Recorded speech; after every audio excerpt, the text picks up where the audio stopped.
Hey everybody, thank you for checking out A1 Math, and today we're working with the quadratic formula. And the quadratic formula is pretty simple. Basically, you want to start off with your equation, make sure it's set equal to 0, and you want to find your coefficients. The first one's going to be A, next one's B, third one's C. And you want to take those coefficients and with their signs, positive or negative, and plug them into each corresponding letter into your formula, and then just solve from there. And usually with a quadratic equation, you'll get two answers. So let's take a look. So we'll take our negative b, which will be our, or we're going to take b and plug it in, which is going to be negative 6. That's going to give us plus or minus the square root of b, which would be 6 squared. All right, minus 4 times a, which is 2, times c, which is negative 20. And we're going to divide that by 2 times a, which is 2.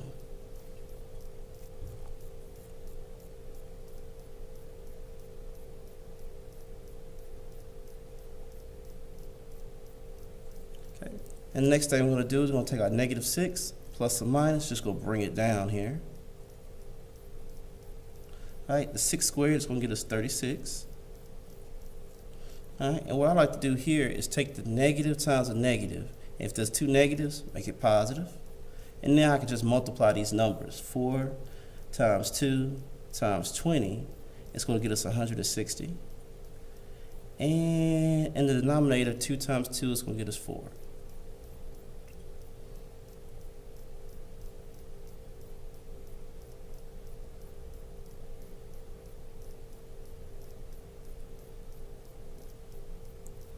Okay, next thing I'm going to do is go ahead and continue to simplify. I'm going to take my 36 plus 160, add that together. I get negative plus or minus the square root of 196 divided by 4.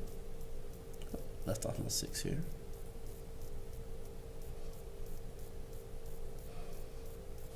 And if you have a rational answer, usually you can take your 196,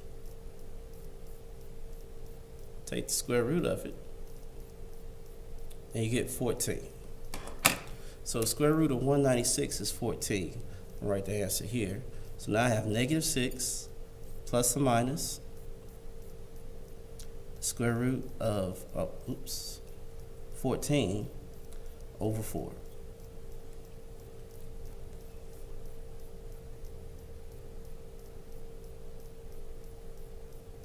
Okay, now my last step is to get my two answers, which is going to be negative 6 plus 14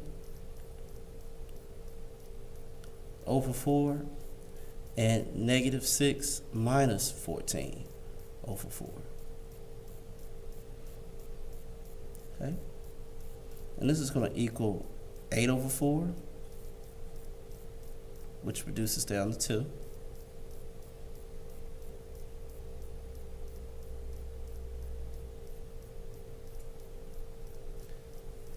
And this is going to be negative 6 and negative 14, which would be negative 20 divided by 4, which equals negative 5.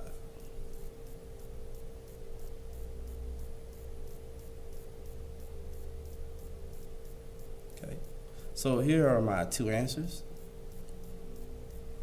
2 and negative 5. Okay.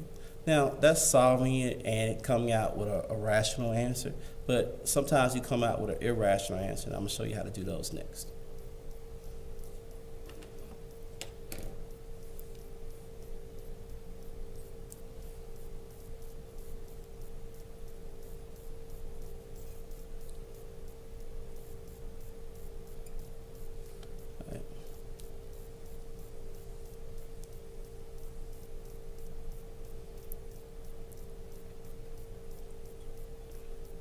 All right, so let's take a look at our next problem here. It's positive 3m squared minus 8m minus 15 is equal to 0.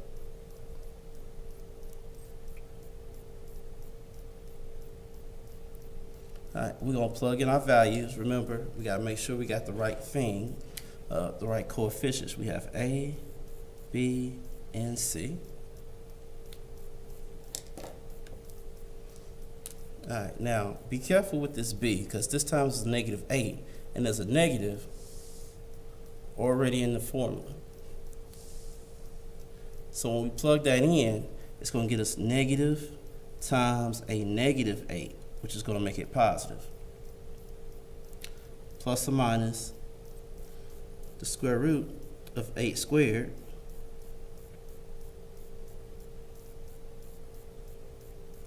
minus 4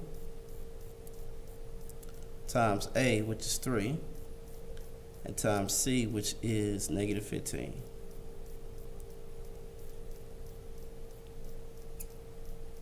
And all this is divided by 2 times A, which is 3.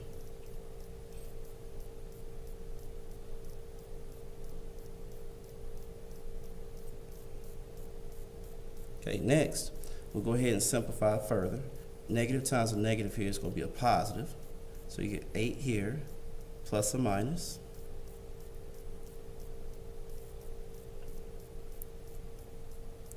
Uh, 8 squared, which would be 64.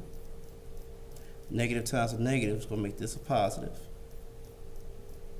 And then 4 times 3 times 15 is 180. And the denominator we get 6.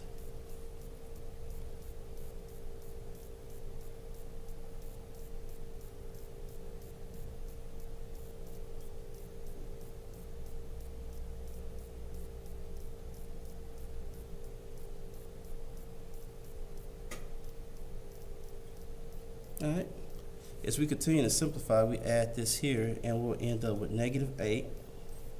positive 8 plus or minus the square root of 244 over 6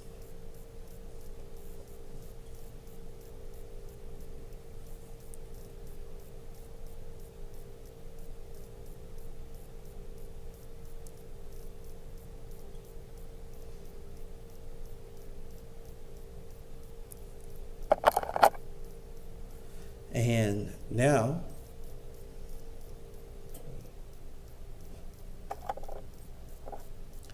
what we're going to do is you can see that you can't take the square root of 244. So you need to simplify it. You want to use perfect squares that you could divide into. So perfect squares would be 4, 9, 16, 25, 36, 49, 64, and so on. You want to find the biggest one that goes into 244. Well, the biggest one would be 4, and it will go 61 times. So if we take the 244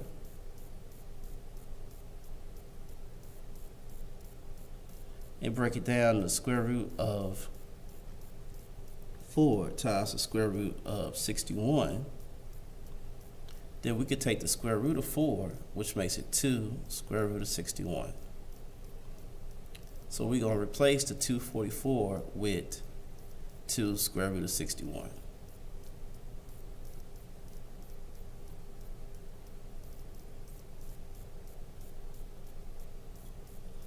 Now that becomes important because you want the simplest answer you can get, and believe it or not, we can still simplify it from here.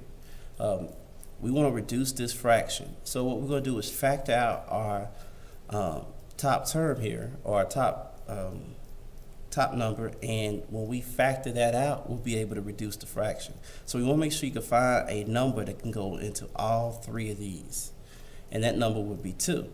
So you'll take 2 and factor out your 2 from 8 plus or minus 2 square root of 61. Alright, so that will leave you with 2, and 2 goes into 8 4 times, and 2 goes into 2 1 time. Okay, now I'm showing the 1, but it's a understood 1. It's not necessarily has to be put there. All right, and this is all divided by 6. Now, the last thing you want to do is take a look at this 2 over 6 and realize it could be simplified to 1/3. So I'm going to change this to a 1, and 1 times this will be this. So that's going to leave 4 plus or minus the square root of 61 over 3. And this is our two answers. We got 4 plus the square root of 61 over 3 and 4 minus the square root of 61 over 3.